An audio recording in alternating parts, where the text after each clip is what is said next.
Hey, good morning. It's Pastor Jeff with your Sunday morning message. Thank you so much for tuning in with us this morning here at Freedom Church. I want to talk to you today about unintentional blindness. We used to take a group of teenagers to West Virginia every year on a ski trip. Um, my group is really young right now, but we're going to work toward getting that going again January after next. But we used to take this group, and when you take a group of teenagers from Florida to West Virginia, odds are most of them have never seen snow. And so there was one year every kid in our van had never seen snow. They'd seen it on TV, they'd seen pictures of it, they'd never actually experienced it. So we load up in the vans, we got two vans, we're headed to West Virginia, and we get through the Carolinas into Virginia, and as we're in Virginia, it starts to snow. And then we drive a little further, and the kids are kind of half asleep, half awake. And then we see everything is covered in snow. Well, at that moment, I could contain these teenagers no longer. We literally ended up on the side of the road, rolling down hills on the side of the interstate at an overpass. I can only imagine what we looked like to people passing by. I can imagine the people from that area rode by and thought, oh my gosh, look at those Floridians. Look at those people just riding down, sliding down and flipping and making snowballs on the side of the road. We couldn't wait any longer. Those kids were experiencing something for the very first time. People from there drive through snow every day and dread driving through snow and having to shovel their driveway and deal with it. We were excited about it. Why? Because we were in it for 4 days and leaving. We didn't have to live in it. Unintentional blindness. There are things in our lives that we take for granted because we see them every day. Taking life for granted leads to what they call unintentional blindness. If we don't look for new things, if we don't live with gratitude, we'll miss what's right in front of us. How often do you drive past something and not remember passing it? I've been working in the same office for about 10 years. Imagine driving the same roads every single day. Some people have been working in the same workplace for 20, 30, 40 years. Every day you get in the car or the truck, you crank it up and you drive there. You don't pay attention to most of what you pass because everything is exactly the same. And when you get to work, you try to play back in your head, did I see this? Did I pass this? You can't recall because your mind goes, it's just automatic. We've seen it, we've seen it, we've seen it, we've seen it. We do that with life. Gratitude makes us see something new because we're intentional in what we're seeing. Think about this. When do we trust God the most? When we're asleep. Because we don't have control over anything. We're not thinking about the things that have to happen tomorrow. We're not thinking about the things that went wrong today. We're just thinking about serving or thinking about sleeping. We're not thinking at all. We're just asleep. That's when we trust God the most. God is all around us, and we're unintentionally blind to Him because we're not looking for Him. And when we are looking for Him, we're looking for Him in the wrong places and in the wrong ways. Unintentional blindness. God's grace is the same way. It's all around us. It's waiting for us brand new every day, and we're missing it because God is everywhere. And that's what I want to talk to you about today, the omnipresence of God. Psalm 139, starting with verse 7 says, O Lord, you have searched me and known me. You know when I sit down and when I rise. You discern my thoughts from afar. You search out my path and my lying down and are acquainted with all my ways. Even before a word is on my tongue, behold, O Lord, you know it altogether. You hem me in behind and before and lay your hand upon me. Such knowledge is too wonderful for me. It is high, I cannot attain it. Where shall I go from your spirit? Or where shall I flee from your presence? If I ascend to the heaven, you are there. If I make my bed in Sheol, you are there. If I take the wings of the morning and dwell in the uttermost parts of the sea, even there your hand shall lead me, and your right hand shall hold me. If I say, surely the darkness shall cover me, and the light about me be night, even the darkness is not dark to you. The night is bright as day, for darkness is a light with you. For you formed my inward parts. You knitted me together in my mother's womb. I praise you, for I am fearfully and wonderfully made. I want you to think about that morning commute. Every morning you take the same drive at the same time. You can't recall anything about that commute because it's just ordinary, everyday stuff. Now think about your day. How much of your day was God a part of that you didn't even recognize? How much was God at work yesterday and last week that you didn't pay attention to? First thing I want you to know is that God's omnipresence is deep inside of us. When I say he's omnipresent, I mean he's everywhere all the time, all at once. Oh Lord, you have searched me and known me. Think about your closest friend or relative, maybe your significant other. Do they know everything? They most certainly do not. They don't know the things you may have done many, many years ago. They don't know the things you may do when no one else is around. And they certainly don't know your every thought. God knows all of those things. He has searched you, and he has known you, and he has decided that you are worthy. You are worthy of his son dying on the cross, and you are worthy of his love, and you are worthy of his grace. How often do we think we're unworthy? Someone wants to be our friend, and we think, man, I don't deserve a friend like that. We don't deserve a God like this. But he decided we were worthy, not us. God loves us not because of who we are or what we've done. He loves us because of who he is. Recently, someone pointed out to me that there are cameras online. And you can go to SaintOgLive.com and you can see them. There's one on St. George Street, looking down St. George Street, that's live at all times. There's one on the Pirate Museum that faces the fort. One that's on the Treasury Building that faces the Bridge of Lions. There's a few in different traffic spots.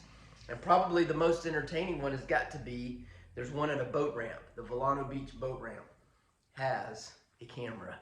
I'm sure if you're bored in the morning, you can just look at it, or late afternoon, and be quite entertained. That's good watching. I don't doubt that for a second. So my morning routine is to get up and to go run, then walk a little, catch my breath, and sit on the wall at the fort and watch the sun come up until the sunrise doesn't fit my schedule. Because when the time change first happens, the sunrise is at 6:20. Now it's closer to 6:45 or 6:50, and I've got to get home, showered, and to work, so it doesn't work for me anymore. But I see the pre-show, and if you've ever waited on a sunrise on a cloudy day, your mind says, man, this just isn't going to be great. And the pre-show, as the water starts to glow a strange blue, and as the clouds start to change colors, and as the sky starts to turn maybe pink or orange or yellow, long before the sun comes up. It's just an amazing show. So sometimes I think, man, I missed the sunrise. I'm just going to scroll back and watch it while I'm eating my lunch, or whatever it may be. And so I'll just go back and do it, because that's when I pray. I pray while I'm watching the sun come up. And I pray over my day. So I went to the cam, and I rewinded the camera, and I went past where the sunrise is to kind of catch up where I'd left off. And when I went too far, I saw this guy. He looked exhausted. He looked beat. He looked completely out of shape. And he's leaning against the wall, and he's kind of leaning forward, and he sits down, and he's trying to catch his breath. And he's trying to relax. And then I realized that's me. I'm that old guy, out of shape, leaning on the wall. And when I see him leaning there on the wall, I think, I'm getting ready to pray. And I'm praying during that time. Those prayers aren't being prayed as I'm watching it on that video screen, yet they're out there. I'm watching myself pray. What is it like for God to see us sit down and begin to pray and say, I'm already here. They're waiting for you. And those prayers, they outlive us. They outlive our imagination. They outlive our time. They outlive our lives. My prayers, they're out there. That's how God sees us. He sees us in the moment. He was there before us, and he's there long after us. Psalm 139, verse 8, the next verse teaches about the vertical omnipresence of God. God's vertical omnipresence is a look into the fact that he is in heaven looking down on us, watching over us, but he's also present here. The God who made you, the God who made all things, makes sure that the sun rises and the sun sets every single day. It's the same God that saw to it that you were intricately made in his image. Your eyes are an amazing piece of machinery. Your retina has 100 million neurons that conduct about 10 billion calculations every second. 10 billion every second. And that's all before those images travel from the optic nerve to the visual cortex. That's before your brain even says, hey, look, we're seeing something. All that takes place. Every single millisecond of every single day that you're seeing this is going on. Or how about this? On average, people take 21,600 breaths per day. And unless, unless we're drowning, choking, or just got finished running, we don't think much about breathing at all, do we? Just take a breath with me. Let it out. Every breath brings a liter of air containing 6.5 septillion molecules into your lungs and then back out. Our airways, from inhale to lungs and back out, take on more traffic in 1 hour than all the cars on all the roads in the United States in an entire day. There's a lot going on to keep you alive. And you are unintentionally blind to it because it's automatic. Looking at verse 9, this verse teaches us that wherever one might go horizontally, God's presence will already be there. Omnipresence means that God is everywhere, but not just everywhere. He is everywhere all at one time. Meaning when I pray over my day in the morning, he's going to work with me. He's going to school with Tara and Bray. He's going to work with Alexa. He's going to work with PJ. He's going to the doctor with my mom and dad. He's going to travel into each place I pray over that day with whoever I'm praying for. There's a confidence that comes from a relationship with God. A confidence because he is going into all the places that you cannot. You don't have to worry about those places once you've prayed over them and prayed for them. See, I haven't ever struggled with the first day of school because I know I'm not in control. I know who is. I haven't ever struggled with my kids driving or working or doing whatever because I know that God is in control. PJ got her learner's permit, and the next day we had her drive us to the Orlando airport. Now, don't hear me say this without thinking or without knowing what I mean. I'm not saying just let the kids go. Let them run rampant. God didn't let you run rampant. The sooner we realize that God is in control, the sooner we stop trying to be in control. Kids need rules. We need rules. Rules are in place to keep people safe. But rules without a relationship always lead to rebellion. Look at the Old Testament. Man was given a list of rules to follow, and we broke them one at a time. So Jesus enters this world to take us from rules to a relationship. Next, I believe when we think about God's omnipresence, when we think about him being everywhere, we overlook timepiece. Because God is vertically everywhere, from heaven to earth, because God is everywhere horizontally on earth, we think it stops there. But there's more. God is everywhere as far as time is considered as well. That storm you're walking through, God was in it waiting for you to get there. That prayer you lifted up, you are praying God into a place that He's already at, waiting for you. And when you go to Him in prayer, He has been waiting to hear from you. And because God is omnipresent, since He is so deeply ingrained in every ounce of our lives, so is His grace. And we struggle with grace because we think we somehow don't deserve it. And that's true. No one deserves it. We also frown on others receiving grace when we think we deserve it more. I closed out last week with saying that God doesn't love us because of who we are. God loves us because of who He is. Well, grace doesn't exist because we deserve it. It exists because we need it. So here's what I want you to do. I want you to cross your arms. Just cross your arms. Cross your arms, cross your chest.